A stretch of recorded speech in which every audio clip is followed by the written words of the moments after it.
Yeah,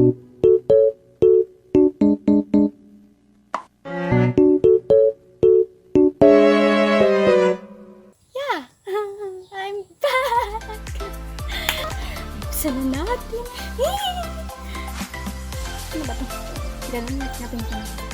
Para lalagyan. May BTS. I can smell Korea. Oh my god! 3, 2, 1.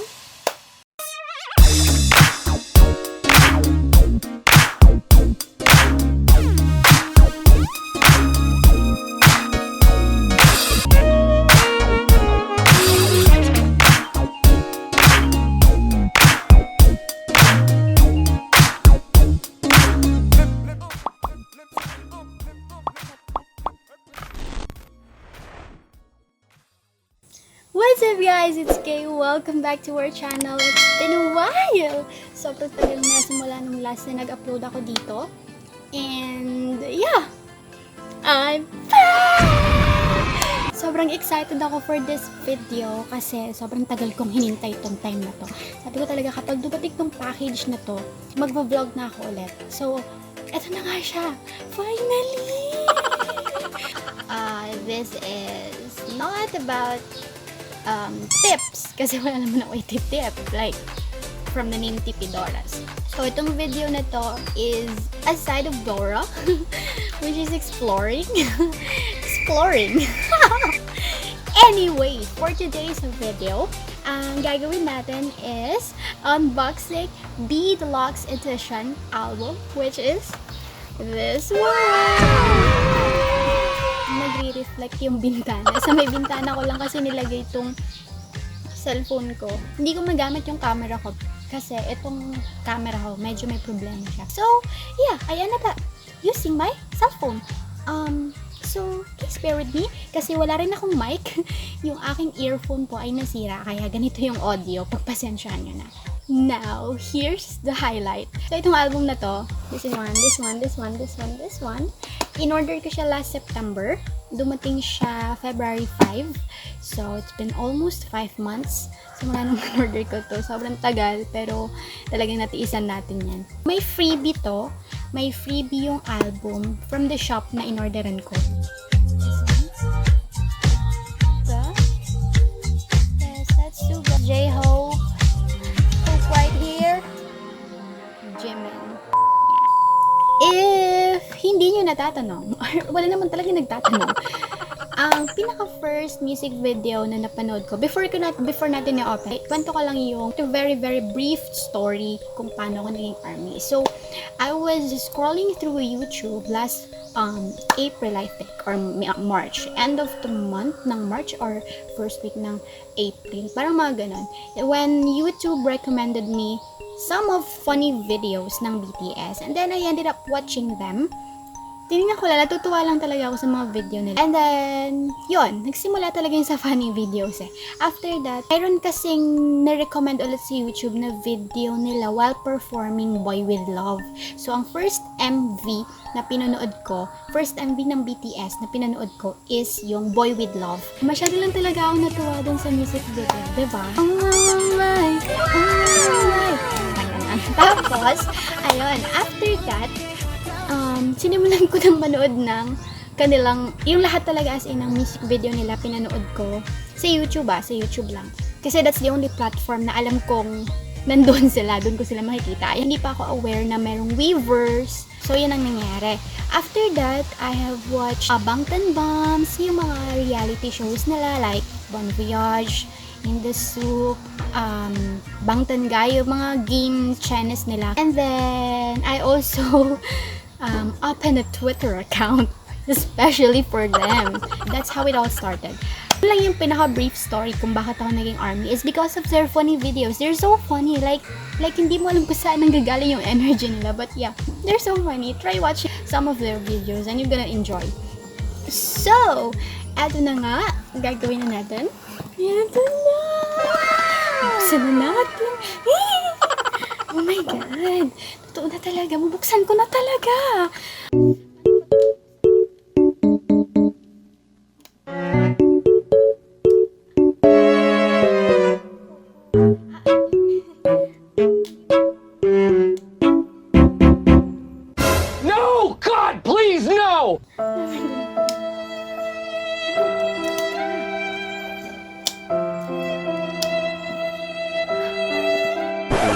hours later. Oh my goodness! Oh my God! Finally! So, ayan siya. Ganyan siya. Ganyan yung texture niya. Mabigat siya, guys.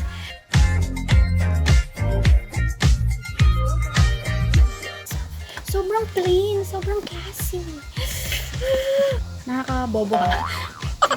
Paano ba ito buksan? Nakakabobo. So, ito. Sa gilid. Sa gilid. Ta-da!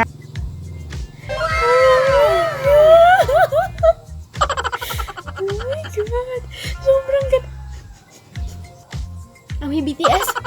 I can smell Korea. Ganon. Oh my God, ang kapal. Oh, yun siya. Kapal siya. Yung life goes on lyrics. And then the same. And then, tada! May maliit na smell. Oh my God! Hear that? Oh my God! J-Hope! It's J-Hope. Oh, that's Kim Sok-jin. I love Kim Sok-jin. Oh my God, this is JK! So, oh my God! Oh, yung gwapo. Grabe, oh. Parang, totoo ba yan?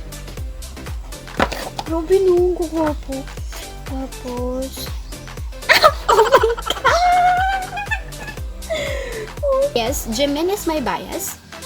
The first music video that I watched is Boy With Love. So, nung pinanood ko yun, the first member who really got my attention is this guy. This guy. They have this saying, once you gym in, you cannot gym out. So, talagang grabe. Pinagpapawisan talaga ako. Oh my God. Oh my goodness. Yes, it's my bias. And if you're asking me, and if you're going to ask me kung sino ang aking bias wrecker, don't ask me about that because they are all wrecking my bias. So here's their leader, Kim Namjoon. Here's Suga. Oh my God. Oh my God. Kim Tae-yeon. This is V. Visual. Actually, si V, hindi na siya ganun ka unfamiliar sa akin kasi napanood ko na siya before last 2016 sa Huwarang. So, I am really into K-dramas. At doon ko siya unang nakita, si Hansung. Sobrang cute-cute niya doon. This one is white and this is the black one. Ang sa black one naman is this one. Ang last page nila is this one. Ah, you're so hot. Next is the making book. This one. Making. My OT7. My dear OT7. That's their handwriting. That's its handwriting.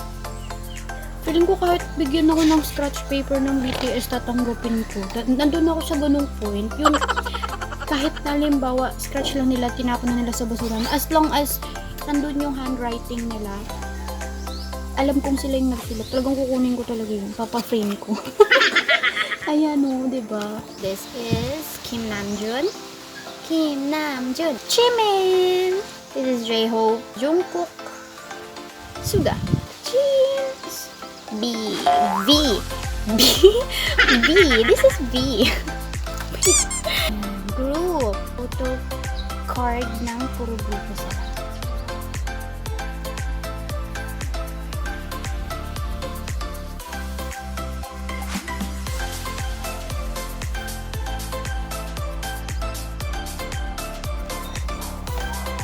Ito na guys.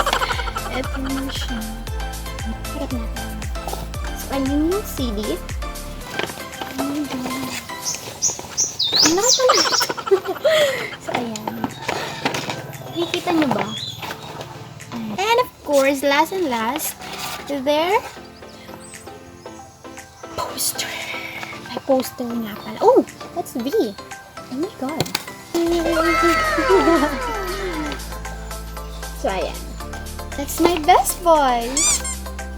So talagang pinagpawisan ako ng bata. So, sobrang saya ko talaga. And that's it. Thank you guys for watching. If you happen to like this video, please to like, subscribe, share, and turn on the notification bell para updated kayo lagi. And kung may gusto kayong itanong, video suggestion, comment down below para magawa natin yan. See you in the next vlog!